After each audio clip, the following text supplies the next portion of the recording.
I woke up in a private hospital room with an IV in my hand, my heart racing, and my mother-in-law whispering outside the door that by morning my company would belong to her family trust. My name is Maren Whitlock. I was 37, the founder of Whitlock Home Care Group in Charlotte, and I had spent 8 years building that company. From one laptop into 31 employees, across 7 counties. Gretchen thought a plate of tiramisu, a fake power of attorney, and my husband's signature would be enough to take it all, while the hospital listed me as temporarily incapacitated. What she did not know was that my lawyer had already flagged the forged documents. My baseline blood work was clean, and one text from my hospital bed would turn her family legacy into a criminal file. Chapter 1. The night I woke up in a hospital room. I woke up in a private hospital room, with a needle taped into the back of my hand, and the taste of metal sitting under my tongue. For a few seconds, I did not know where I was. The ceiling was too white. The air was too cold. There was a monitor beside me, blinking in a slow green rhythm, and every beat of my heart felt like it had to climb through mud before it reached my chest. My mouth was dry. My stomach rolled. My thoughts came in pieces, not sentences. Then I saw the name printed on the folder near the foot of the bed. Queen City Presbyterian Hospital, Charlotte, North Carolina. I was not home. I was not safe. The last thing I remembered clearly was a dinner table at Calder House in Matthews, the kind of table that looked like it belonged in a magazine about old Southern money. White candles, heavy china, polished silver. Gretchen Voss Calder smiling from the head like a woman who had never once needed to raise her voice to be obeyed. It had been my 4th wedding anniversary with her son, Elliot. I remembered the rosemary chicken, the mashed potatoes, the green beans. I remembered refusing wine and drinking from the sealed bottle of water I had brought in my purse. I had been careful all night, careful enough that my hands had stayed steady under the table. Then Gretchen brought out tiramisu. She set the plate in front of me with that soft little smile of hers, and reminded me I had loved it the first time she made it. I had eaten only a few bites, enough to be polite, enough not to show her that I had been watching every movement of her hands. By the 3rd bite, I tasted something wrong. Not strong, not obvious. Just a thin, bitter, chemical edge beneath the sugar and coffee. I set my fork down right away, but 20 minutes later, my palms were cold. The room tilted. Elliot's face blurred at the edges. Gretchen leaned toward me and said I looked pale before I had even said I felt sick. Now I was in a hospital room, and the door was open just enough for voices to slide through. Gretchen's voice came first, low and controlled. She asked Brielle if she was sure I had eaten it. Brielle Calder, my sister-in-law, sounded nothing like the sharp, glossy woman who had smiled at me across dinner tables for 4 years. Her voice shook when she said I had eaten enough. Then Gretchen said that by morning Elliot would present the papers. Harold Brenner already had the filing ready. Once I was listed as temporarily incapacitated, the accounts and the company could be protected inside the Calder family trust. Protected. That was the word people used when they wanted to take something without calling it theft. I did not scream. I did not call for Elliot. I did not say Gretchen's name. I moved my hand slowly across the blanket until my fingers found my phone. The screen burned my eyes. The battery was low. My thumb shook once before I opened the message thread with Rachel Keller, my attorney. I typed 4 words, exploit the plan now. To understand why those 4 words mattered, you have to understand what they were trying to take from me. My name is Maren Whitlock. I was 37 years old when my mother-in-law tried to turn my own body into a doorway to my company. I was born in 1988 in Monroe, North Carolina, in a small house where the heat clicked off if my mother forgot which bill was due first. My mother, Rowena Whitlock, raised me alone.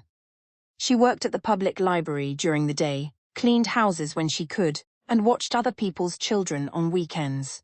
She was not soft in the way people expect poor mothers to be soft. She loved me, but she also taught me early that love did not pay a mortgage, and kindness did not keep a roof over your head.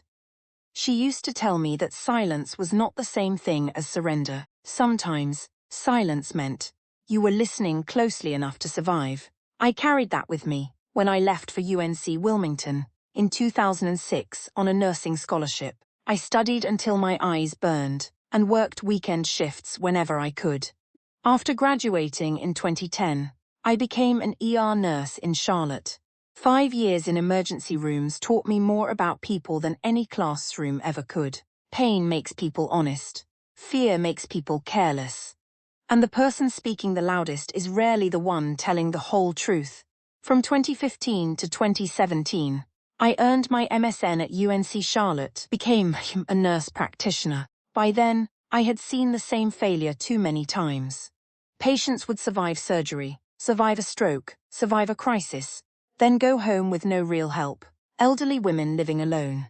Diabetic patients confused about medication. Post-operative patients who could not change a bandage without crying from pain. In 2017, I started Whitlock Home Care Group. From the kitchen table of a one-bedroom apartment, one laptop, one filing cabinet, one phone line, one used sedan with more miles than dignity. In the beginning, I answered every call myself, drove to every home myself, checked every chart myself, and stayed awake at night, wondering if payroll would clear. By 2025, Whitlock Home Care Group had 31 employees and served 7 counties around Charlotte. We handled post-discharge care, medication management, in-home nursing, therapy referrals, and support for elderly patients who wanted to stay in their homes. Instead of being placed somewhere they did not choose. To some people, that sounded like a business. To me, it was 8 years of my life. It was Tanya Brooks, my senior nurse, who had stayed with me when we could barely afford uniforms. It was Marisol Grant, my operations manager, who knew every route, every family contact, every nurse who could calm a frightened patient at midnight. It was Mrs. Ada Whitfield, 78 years old and stubborn as a fence post, telling me that without my nurses, she would have ended up in a facility before Christmas. Whitlock Home Care was not just money. It was work. It was responsibility. It was the part of my life I built with my own hands. I met Elliot Calder in 2020 at a rural health fundraiser in Charlotte. He was 39, a commercial loan officer at a local bank, quiet in a way I mistook for steadiness. He asked real questions about my work, not the shallow kind people ask before changing the subject. He asked about Medicaid reimbursement, hospital referrals, staffing shortages, cash flow. I thought he respected what I had built. That was my first mistake. We married in 2021. The first time, Elliot took me to Calder House in Matthews. I understood immediately that his family knew how to perform wealth. The house sat behind iron gates, red brick and white columns, with boxwoods trimmed so neatly, they looked disciplined. Inside, everything smelled like lemon polish, old wood, and money that did not want to be questioned. Gretchen Voss Calder met me in the foyer, wearing pearls and a cream dress, her silver blonde hair pinned perfectly at the back of her head.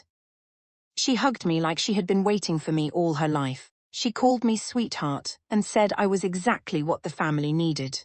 At the time, I thought it was warmth.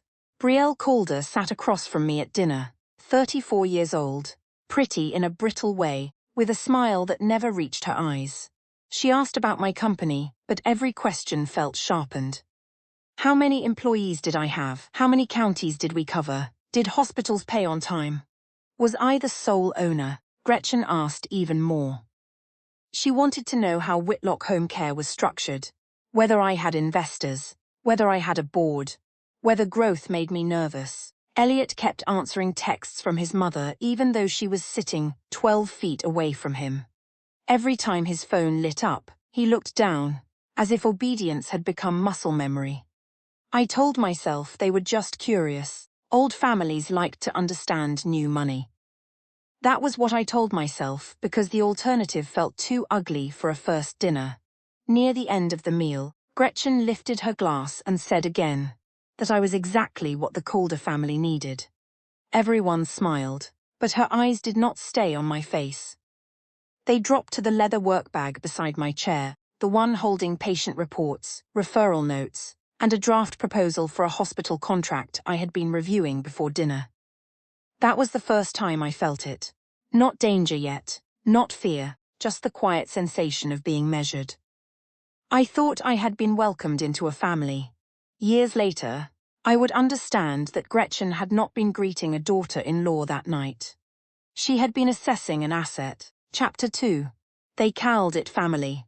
I called it access. For the first year of my marriage, I kept trying to call it caution instead of control. Elliot was not cruel in the obvious ways. He did not shout at me. He did not check my phone. He never told me not to work late, or complained when a patient crisis pulled me away from dinner. That was part of why I missed the shape of what was happening. It is easier to recognize a locked door than a hand resting gently on the knob. Whenever Gretchen stepped too far into our marriage, Elliot softened it for her. He would lean against the kitchen counter, sleeves rolled up, looking tired and reasonable, and say, "Mom means well." He said it when she asked how much our mortgage was. He said it when she wanted to know whether Whitlock Home Care carried enough liability coverage. He said it when she sent me articles about family asset protection and estate planning. Even though I had never asked for advice, the first real conversation about my company happened 8 months after the wedding, at a bistro in South Park, where Gretchen knew the hostess by name. She had chosen a corner table before I arrived. By the time I sat down, there was already iced tea in front of me, and a salad she said I would love. It looked like kindness from a distance. Up close, it felt like being placed where she wanted me. She talked about the Calder family trust, as if she were describing a family Bible. It held real estate, investments, tax planning, legacy. That was one of Gretchen's favorite words. Legacy. She could make it sound noble, even when she was talking about money. Then she tilted her head and moved to Whitlock Home Care Group.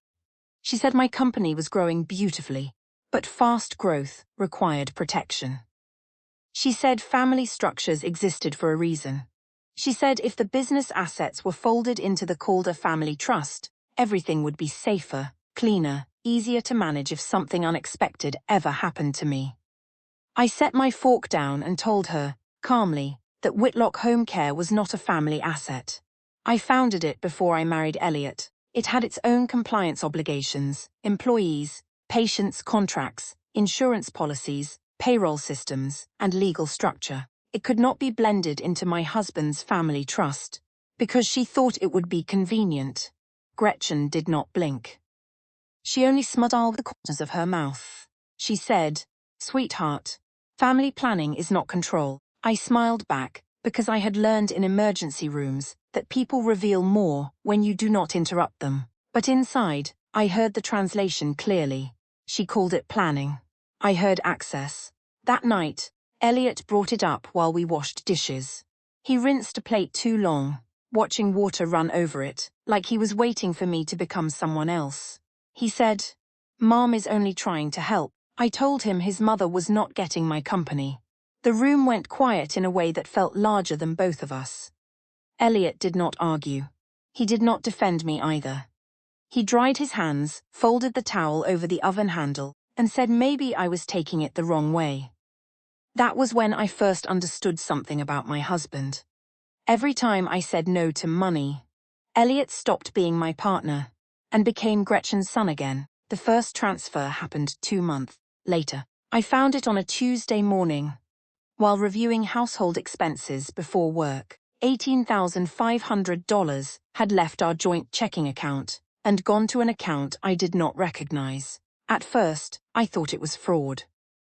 Then Elliot walked into the kitchen, saw my laptop open, and went still. He said his mother needed a short-term bridge for a property closing. He said it would come back before the end of the month.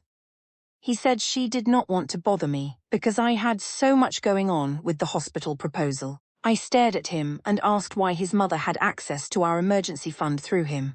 He said, "It is family." I said, "Family does not mean taking money without asking." He apologized, but only in the way people apologize when they want the conversation to end. He said he should have told me. He said it would not happen again. He said Gretchen was under pressure. 3 weeks later, $7,200 disappeared. This time he told me before I found it, which he seemed to think counted as progress. He said his mother had a deadline, and he did not want to distract me. That was the word he used. Distract.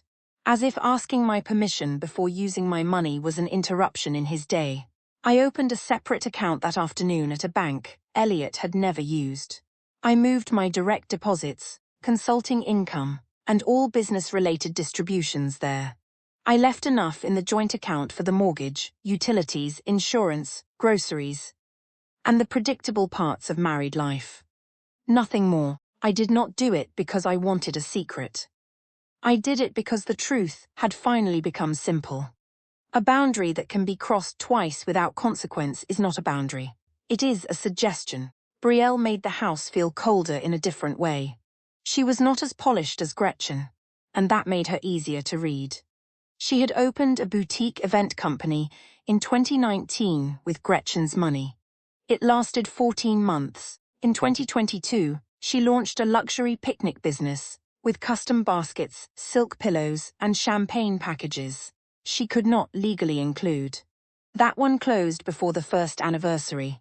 Gretchen never called Brielle a failure. She was too elegant for that. Instead, she praised me in front of her. Maren built hers from nothing. She would say, Maren understands discipline. Maren knows how to turn service into structure. Every compliment landed on Brielle like a slap. At a summer barbecue at Calder House, I stepped inside to refill a glass of water and heard Brielle on the back hallway phone. Her voice was low, but sharp with wine and resentment. She said she was sick of hearing about the golden daughter-in-law.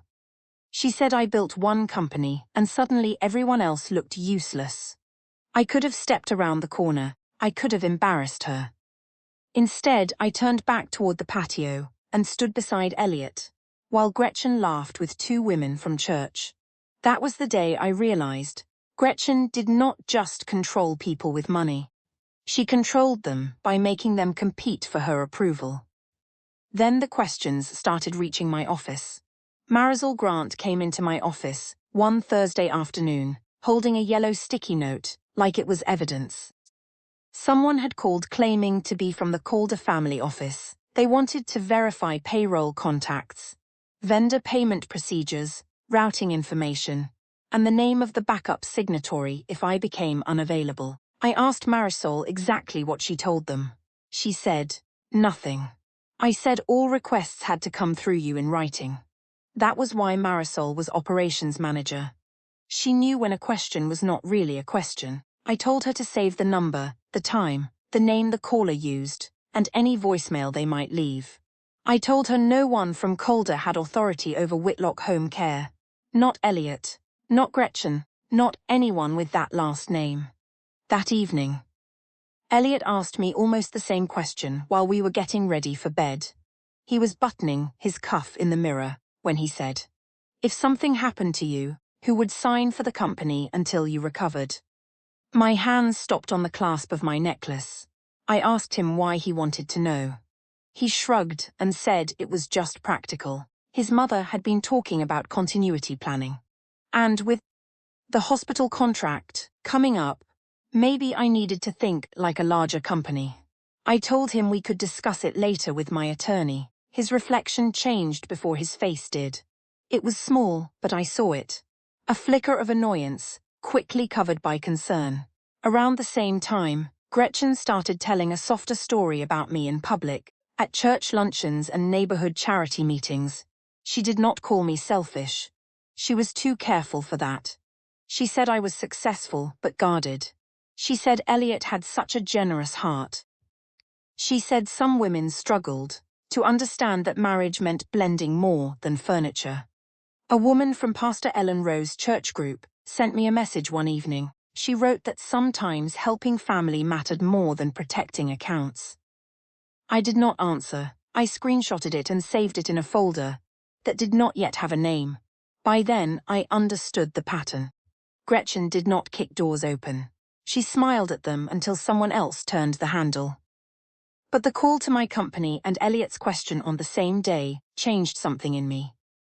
Money was one thing. Pressure was one thing. Gossip was one thing. Payroll routing, vendor payments, backup signatories, and family trusts were another. If all they wanted was unity, why did they keep asking who could touch my company when I could not? Chapter 3: The Business They Wanted to Own. The answer came in the mail 3 days later, inside a certified envelope addressed to Elliot, but delivered while he was at work. I almost left it on the entry table. For 4 years, I had tried not to become the kind of wife who opened mail that was not hers. Then I saw the return address, Mecklenburg County Tax Office, and the property name printed beneath it. Independence Boulevard Retail Center, one of the Calder properties. The envelope felt heavier than paper should feel. I stood in the hallway for a full minute, listening to the house settle around me. Then I opened it with a letter opener and read the first page twice. The strip mall on Independence Boulevard owed $412,000 in property taxes, penalties, and interest. The balance was not new. It had been growing for years. When Elliot came home that evening, I placed the letter on the kitchen island between us. "How bad is it?" He looked at the envelope, then at me, and for the first time since I had known him, he did not reach for an easy answer fast enough. "Mom is handling it." That is not what I asked. He loosened his tie and walked to the refrigerator, like cold air might give him time. "Maren, commercial properties have cycles. It looks worse on paper than it is. How bad is it, Elliot?" His shoulders dropped. Not with guilt, with exhaustion. He said there were 5 commercial properties in the Calder family trust. 2 had major vacancies. 1 needed roof repairs. Gretchen had delayed for 3 years. Another had a loan coming due with terms no bank wanted to renew. The Independence Boulevard property was the worst. But not the only problem. How much exposure? He rubbed both hands over his face. About $1.18 million. For a moment I just stared at him. Calder House, the pearls, the charity luncheons, the heavy china, the way Gretchen said legacy like it was carved into marble, all of it shifted in my mind. It was not wealth, it was theatre. Behind the gates and polished silver was debt-wearing perfume. That was when the shape of it became clearer. Gretchen did not want my company because she admired it. She wanted it because Whitlock Home Care Group had real cash flow. Real contracts, real employees, real patients. While Calder Legacy was bleeding through cracked real estate, my company was alive. The next morning, Gretchen called me herself. Her voice was warm enough to make the words sound harmless. "Sweetheart, I know Elliot showed you the tax letter. I wish he had let me explain first." "There is not much to explain, Gretchen. The number is on the page." She gave a soft laugh, the kind she used when she wanted someone to feel unsophisticated. Temporary liquidity problems look frightening when you are not used to family holdings. This is exactly why families pool resources. I am not pooling business reserves into Calder debt. I never said debt. No, you said family. There was a pause. Not long, but long enough for me to hear the smile leave her face. "We would document it properly. 6 months. A bridge from your business reserve. Interest if that makes you feel more comfortable. My patients and employees are not a bridge." Her voice stayed gentle. "I see. Then we will have to find another way." She hung up before I could answer. 2 days later, Colin Mercer called. Colin was the CFO at a regional hospital group that had been reviewing Whitlock Home Care for the largest contract of my career, $2.4 million a year. Expansion into 2 more counties, 5 new nurses. A new scheduling system we badly needed. It was the kind of contract that could move a company from surviving to stable. He asked if I could come in for a private meeting. I arrived with patient outcome reports, staffing projections, compliance summaries, and a folder thick enough to make my wrist ache. Colin was polite, but not relaxed. That told me everything before he said a word. "Maren, I want to be direct. The board likes your outcomes. Your readmission numbers are strong. Your patient satisfaction is better than we expected. But," he folded his hands on the table, There are concerns about continuity. I held his gaze. What kind of concerns? Whether the company is too dependent on you personally. Whether growth has outpaced management structure. Whether there is a plan if you are unavailable, for medical or personal reasons. The room seemed to narrow. Who raised those concerns? I cannot disclose that. He did not need to. Gretchen had never needed to kick a door open. She only had to stand nearby and suggest the lock looked weak. I opened my folder and walked Colin through everything. Nurse coverage by county. Supervisory layers. Marisol's role in operations. Tanya's senior nursing oversight. Patient response times. Compliance checks, backup workflows. I did not defend myself like a wounded woman. I presented my company like the CEO I was. Colin listened. To his credit, he did not dismiss me. This helps, he said. But the board wants 30 more days to review continuity planning. 30 days. A month of payroll. A month of rumors. A month for Gretchen to keep whispering that I was unstable, overextended, guarded, difficult. I left the hospital building and sat in my car with both hands on the steering wheel. I was angry, but not in the hot, messy way people imagine. It was colder than that. Cleaner Gretchen had aimed at me, but she had hit people who had nothing to do with Calder House. Tanya Brooks called that afternoon, while I was parked outside Mrs. Ada Whitfield's house. Do you have a minute? For you, always. Her voice was careful. Mrs. Whitfield asked if we were closing. My grip tightened on the phone. Why would she ask that? Her granddaughter heard something about your company having problems. She was scared, Maren.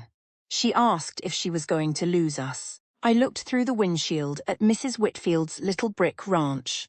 The porch rail wrapped in faded blue ribbon. The ramp my staff had helped her get installed after her fall. Whitlock Home Care was not a vault. It was not a pile of money Gretchen could use to prop up old buildings. It was Mrs. Whitfield being able to stay in her own bedroom. It was Tanya knowing which patients hated morning visits, and which ones pretended not to be lonely. It was Marisol calling families back after hours, because that was what trust looked like when people were vulnerable. That evening, Gretchen hosted dinner at Calder House. I should have cancelled. I know that now.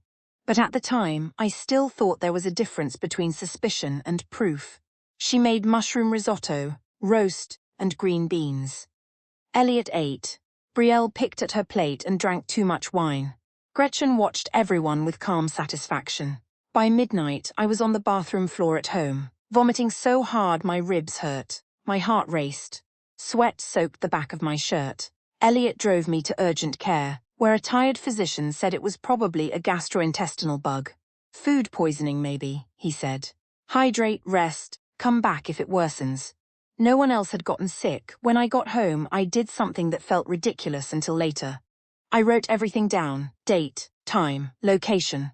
Mushroom risottoed, roast green beans, prepared by Gretchen. Eaten by Gretchen, Elliot, Brielle, and me. Symptoms beginning around midnight. No other reported illness. I folded the paper and put it in the locked drawer of my office. I did not call it poisoning. Not then, but I documented it.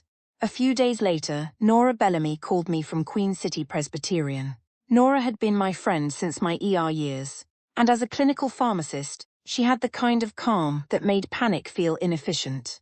Did you request a medication history from us? No. Did your doctor? No.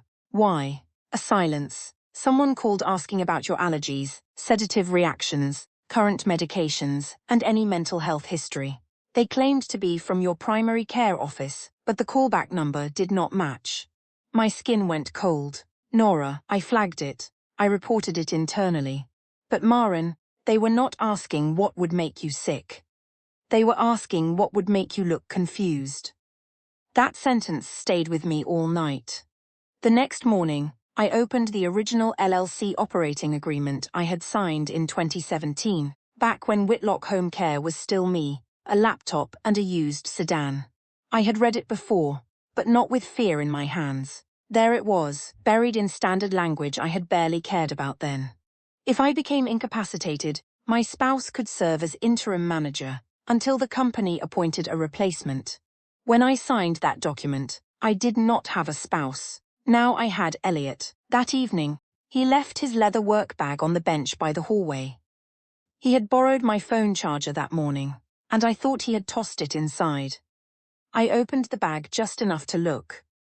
A manila envelope sat beneath his laptop. Inside was a healthcare directive, and a durable financial power of attorney with my name printed across the top. The signature at the bottom looked like mine. If someone had traced it from a clean copy. Elliot Calder was listed as the person authorized to make medical and financial decisions if I became incapacitated. A notary seal sat beneath it. Janet Faulkner, Mecklenburg County. I had never signed it. I photographed every page, every signature, every seal. Then I put everything back exactly where I found it. That night, Elliot slept beside me with one hand under his cheek, peaceful as a man with nothing to confess. I stared at the ceiling until sunrise, and finally understood that this was no longer about family unity, or money, or pride. It was a legal plan to take my company, my signature, and my body away from me the moment I was too weak to object. Chapter 4: The Fake Signature. I did not sleep that night. I waited until Elliot left for work, then drove to a coffee shop near Central Avenue, where Nora Bellamy was already sitting in the back corner, with 2 cups in front of her, and her hospital badge tucked into her purse. She looked at my face and did not ask if I was okay. That was one of the reasons I trusted her. Tell me everything, and do not soften it. So I did. I told her about the risotto dinner, the urgent care visit, the call asking about my allergies and sedative reactions, the fake healthcare directive, the financial power of attorney, the operating agreement clause, the phone call to my company, and Gretchen's obsession with folding Whitlock Home Care into the Calder family trust. Nora listened without touching her coffee. When I finished, she leaned back slowly. If they are trying to make you look incompetent, you need proof of competence before the next move. I have photos of the documents. That proves forgery if the right people verify it. It does not prove what they are planning to do to your body. The word body made my stomach tighten. Nora lowered her voice. You need baseline blood work. Liver, kidney, metabolic panel, medication list, tox screen if your doctor will order it, and a mental status note, something clean and dated. If something changes later, there needs to be a before. That afternoon, I called Dr. Simone Avery, my primary care physician. I told her I needed a full health baseline for legal reasons, and that I had concerns about possible non-consensual exposure to medication. I did not give her every family detail. I did not need her to be my therapist. I needed a record. Dr. Avery did not laugh. She did not rush me. We can document your current condition and order appropriate labs, she said. If you believe you are in danger, Maren, you should consider law enforcement. I know. I am getting counsel first. The labs came back clean, normal liver function, normal kidney function, no sedatives in my system, no unexplained medications. Dr. Avery documented that I was alert, oriented, coherent, and capable of making my own medical decisions. I printed 3 copies. The next office I walked into belonged to Rachel Keller. Rachel was 46, with a small firm on East Boulevard, and the kind of calm that made a room feel less emotional without making it less serious. Her office had no marble, no family portraits, no wall of fake intimidation, just shelves of estate litigation binders, a framed North Carolina law license, and a conference table with a legal pad already waiting. She read everything I brought her. The photos of the fake directive, the financial power of attorney, the old operating agreement, the bank transfers, Nora's report, the risotto notes, Marisol's call log. Colin Mercer's concerns about continuity. She did not interrupt me until the end. Then she said, if you leave tonight, they still have holes to climb through. If you confront them tonight, they will say you are unstable. So the first step is not revenge. The first step is closing doors. For the first time in weeks, I felt my breathing slow.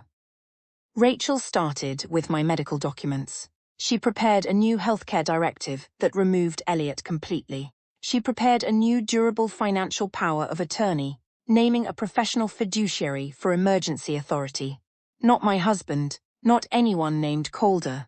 She drafted revocation notices for every older document that could be misused. Then she moved to the company. Whitlock Home Care Group's operating agreement was amended, so Elliot had no automatic interim authority if I became incapacitated. Marisol Grant became the emergency operations contact. Rachel's office and the fiduciary would handle legal authority if I was medically unable to act. Business access, payroll, vendor payments, banking permissions, all of it would require verification. This does not make you invincible, Rachel said. It makes their shortcut visible. She also prepared a challenge to the documents in Elliot's bag. It would be pre-filed with the Mecklenburg County Clerk's office, marked as a disputed healthcare directive and disputed financial power of attorney, based on suspected forged signatures. Not destroyed, not magically erased. Flagged before anyone tried to use it. That distinction mattered. Rachel explained that if Elliot walked into a hospital, waving a signed document, staff might initially treat him like my decision-maker. But if the document was already disputed, and if hospital legal and risk management had prior notice, they would have to pause and verify before accepting his authority. Pause is all we need, Rachel said. A pause keeps them from moving money while you are unconscious. She drafted an emergency petition for a temporary restraining order, but she did not file it yet. She prepared a police report package, but did not submit it yet. She sent a legal alert to Queen City Presbyterian Hospital stating that, if I arrived under suspicious circumstances, any document presented by Elliot Calder should be reviewed as disputed pending verification. Then came the dead man's switch. If I missed a check in after any Calder family event, Rachel would file the emergency petition, contact hospital risk management, and alert Charlotte Mecklenburg Police, and notify Marisol to lock down administrative access at Whitlock Home Care. It sounded dramatic until I realized how practical it was. They had a plan for my silence. Now I had one too. Rachel also contacted Janet Faulkner, the notary whose seal appeared on the document. Janet did not remember notarizing anything for me. When Rachel sent her the scan, Janet confirmed the seal looked like hers, but the placement and tracking number did not match her notary journal. It may have been copied from an older document, Rachel told me. Is that enough? It is enough to make the document dangerous for them to use. That night, I went home and made dinner beside Elliot like my marriage was still ordinary. He asked if I was tired. A little, I said. He touched my shoulder, gentle as always. And for one terrible second, I wanted to believe that gentleness meant innocence. Then his phone lit up with Gretchen's name, and he turned away from me before answering. A few nights later, Elliot left his laptop open on the kitchen table while he showered. I was not looking for anything. That was what I told myself. Then a notification slid across the screen from Gretchen to Harold Brenner. The subject line read Emergency Conservatorship Timeline. My hands went cold. I opened the email and took photos of every line. After Maren is admitted, E presents healthcare directive to admissions. Harold prepares emergency petition. Judge Alan Harrow's docket may have availability Monday morning. Temporary authority allows protective transfer of business reserve and corporate account access into Calder Family Trust. They were not hoping for confusion. They were scheduling it. I sent the photos to Rachel. Her reply came less than a minute later. Now we know the sequence. The next week, Colin Mercer called again. The hospital board still wanted a continuity plan before moving forward with the $2.4 million contract. This time, I was ready. I showed them the amended operating agreement, Marisol's emergency operations role, compliance procedures, and management structure. I watched Colin's expression shift from concern to respect. This is stronger than what we see from companies twice your size, he said. That was the point. I left that meeting knowing two things. Whitlock Home Care had a real chance of signing the contract. And if Gretchen heard that my company was no longer easy to reach through Elliot, she would move faster. Brielle confirmed it before she meant to. I found her alone on the side porch at Calder House. After a Sunday dinner I barely touched. She had a glass of white wine in her hand, and mascara gathered under one eye. "You have no idea what it is like," she said. What is like? Being compared to you." I leaned against the railing, keeping space between us. "Brielle, your mother is using that comparison. Because it keeps you angry at me instead of her." Her mouth trembled, then hardened. "You think you are so clean in all this. No, I think you are being pulled into something you may not be able to walk back from." For a second, she looked scared. Then Gretchen called from inside, and Brielle's face closed like a door. The invitation came 3 days later. Gretchen called me herself, bright and warm, as if we had never had a hard conversation in our lives. "Sweetheart, Saturday is your anniversary. 4 years is worth a family dinner, just us. You, Elliot, Brielle, and me. I will make that dessert you liked so much." I looked at the phone until the screen dimmed. I did not go because I trusted Gretchen. I went because Rachel had closed the obvious doors. I had clean baseline blood work, revised documents, a hospital legal alert, a dead man's switch, and check-in times. I still did not have proof that they would take the final step. Rachel asked me the same question twice before Saturday. "Do you have your check-in times?" "Yes." "Nora knows?" "Yes." "Marisol knows what to lock down?" "Yes." Rachel's voice stayed even. "Then we do not improvise. We follow the plan." By Saturday afternoon, Gretchen thought she was setting a table. She did not know I had already set the file. Chapter 5, my lawyer was already waiting. By 6:45 on Saturday evening, I was standing on the front steps of Calder House with my phone fully charged, a portable charger in my purse, and Rachel's number pinned at the top of my messages. I texted her one word, "Arrived." Her reply came back almost instantly, "Noted." The house looked the same as it always had. Red brick, white columns, trimmed boxwoods, warm light spilling through tall windows. From the outside, Calder House still looked like old money. It still looked safe. That was the trick with families like Gretchen's. The danger never stood on the porch with a knife. It answered, the door wearing pearls. Gretchen opened it herself. She smelled like expensive perfume and vanilla. And she pulled me into an embrace before I could step back. "Sweetheart," she said, "I am so glad you came." Her voice was soft enough to sound loving to anyone who did not know what softness could hide. Elliot stood near the staircase, already dressed for dinner, his hands in his pockets. He kissed my cheek, but his eyes slid away from mine before I could hold them there. Brielle was in the dining room with a glass of white wine, drinking faster than she usually did. Her hand shook just enough for me to notice. The table was perfect. White candles, heavy china, folded napkins, rosemary chicken, mashed potatoes, green beans, bread still warm under a linen towel. Gretchen had arranged everything like a woman hosting a reconciliation dinner. Not a woman waiting for a legal door to open. When she poured wine, I lifted my hand.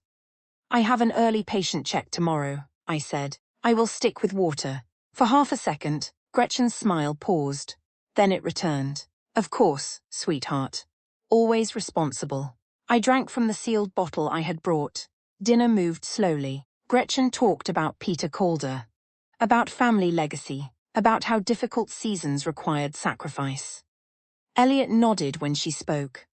Sometimes he added that his mother was right, or that families had to pull together. He did not accuse me. He did not threaten me.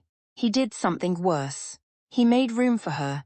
By the time Gretchen brought out tiramisu, I could feel Brielle watching me. Gretchen placed the plate in front of me herself. "You loved this the first time I made it," she said. I took a small bite. Then another. On the third, I tasted it. A thin metallic bitterness under the coffee and cream. I set the fork down. Gretchen looked at me immediately. "Is something wrong?" I gave her the smallest smile I could manage, just full. 15 minutes later, my hands were cold.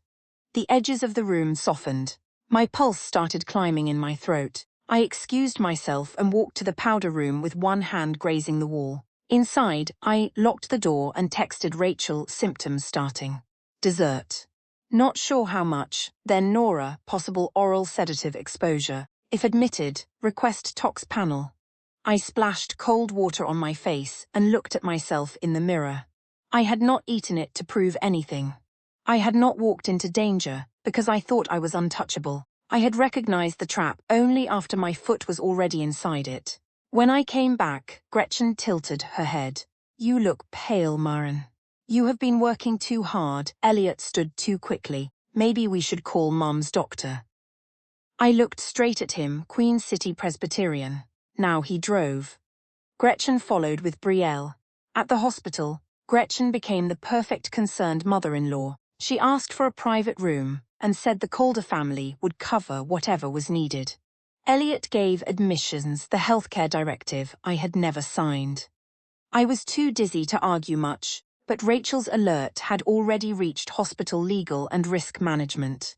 The document was not accepted as clean authority. It was marked disputed, pending verification. That pause saved everything. Sometime after midnight, I woke in pieces.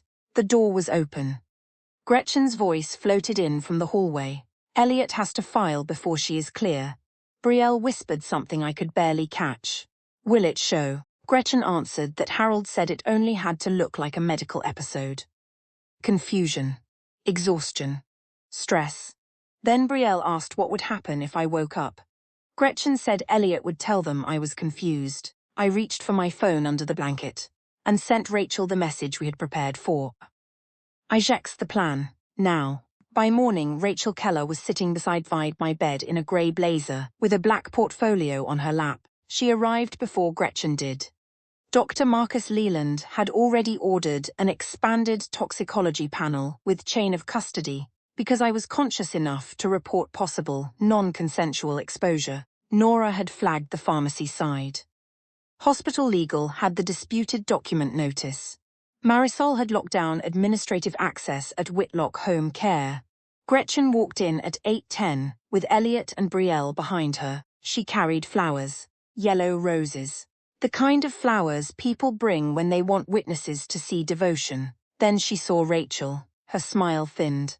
Why is there an attorney in my daughter-in-law's room? Rachel stood. All communication regarding Maren Whitlock, her medical decisions, her company and her assets goes through counsel now. Gretchen laughed softly.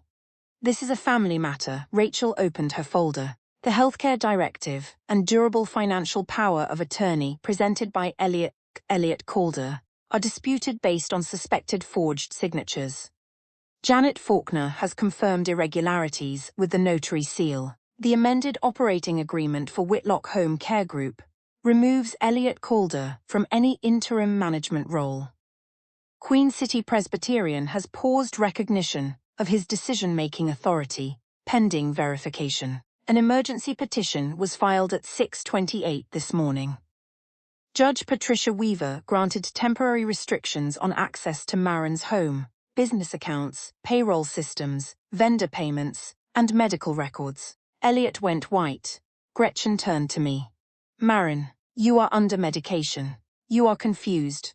My mouth was dry, and every word took effort, but I had enough left for the only sentence that mattered. Family does not poison family, Gretchen. Rachel added that my baseline blood work, from Dr. Simone Avery, was clean 2 weeks earlier, and the toxicology panel from that morning was already processing. Brielle made a small broken sound. Gretchen's eyes snapped toward her. Brielle whispered, Mom, you said it would not show. The room stopped breathing. Rachel looked at her. What would not show? Brielle began to cry. Not pretty tears. Panicked tears. She said Gretchen told her it was only something mild. Just enough to help me sleep. Just enough to give Elliot time to handle the paperwork Monday morning. Dr. Leland came in less than an hour later with the preliminary result. A sedative hypnotic in the benzodiazepine family. Not prescribed to me, not in my medication list, not present in my baseline labs. The timing matched oral ingestion at dinner. After that, Gretchen stopped sounding like a mother. She sounded like a defendant. Detective Lena Morales arrived before noon. Rachel gave her the file, the forged documents, the email from Gretchen to Harold Brenner, Nora's report. The risotto notes, Marisol's call log, the bank transfers, the hospital contract interference. Gretchen kept saying she had only tried to protect the Calder legacy. I told her legacy did not need sedatives, forged signatures, and payroll access. Gretchen was arrested the next day. The charges included administering a noxious substance, forgery, conspiracy to commit financial fraud, and attempted financial exploitation. Bail was set at $175,000. Elliot cooperated enough to avoid the worst outcome, but not enough to save himself. He was charged with financial document fraud, lost his job at the bank, and left our marriage with a felony record and no claim to my company. Brielle took a plea deal. 3 years supervised probation, 240 hours of community service, restitution, and testimony against her mother. Harold Brenner came under state bar investigation. Janet Faulkner cooperated with police and confirmed her notary seal had been misused. The clerk, connected to Judge Alan Harrow's docket, was not charged, but the emails became part of the investigation. Calder House went on the market before spring. The Independence Boulevard strip mall was liquidated. The Calder Family Trust, the sacred family legacy Gretchen had protected like a crown, became a stack of debt, filings, and evidence. Pastor Ellen Rowe came to see me after the news spread. She apologized for believing the things Gretchen had implied about me. I told her, next time, ask the woman being called greedy what she is protecting. Colin Mercer signed the hospital contract after reviewing our new continuity plan.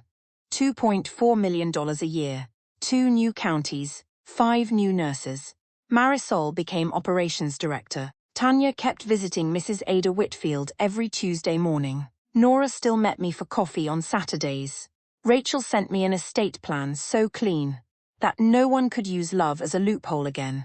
I divorced Elliot in 5 months. I kept my name, Whitlock. I kept my company, Whitlock Home Care Group. I kept the life I had built before anyone named Calder decided family meant access. A few weeks after everything settled, I drove to Monroe to see my mother. Rowena sat with me on her porch while the evening went quiet around us. She listened without interrupting. When I finished, she only said that I had always been the quiet one, and quiet people usually heard what everyone else missed. She was right. I did not win because I could outmaneuver Gretchen in cruelty. I won because I refused to let the word family become a password to my bank accounts, my signature, my body, or my future. They thought my silence meant permission. It was documentation. The last time I locked the office at Whitlock Home Care Group that month, I stood for a moment in the hallway and looked back through the glass. Patient files were stacked for morning review. The new contract sat on Marisol's desk. The nurse schedule was full. On my own desk, beside the lamp, I had left a small printed note for myself. Access denied. And if you were in Maren's place, who do you think betrayed her the most? Gretchen, who planned it, Elliot, who allowed it, or Brielle, who stayed silent until the truth cornered her? Tell me in the comments. And if you want more stories about quiet people who kept the proof, stay with this channel.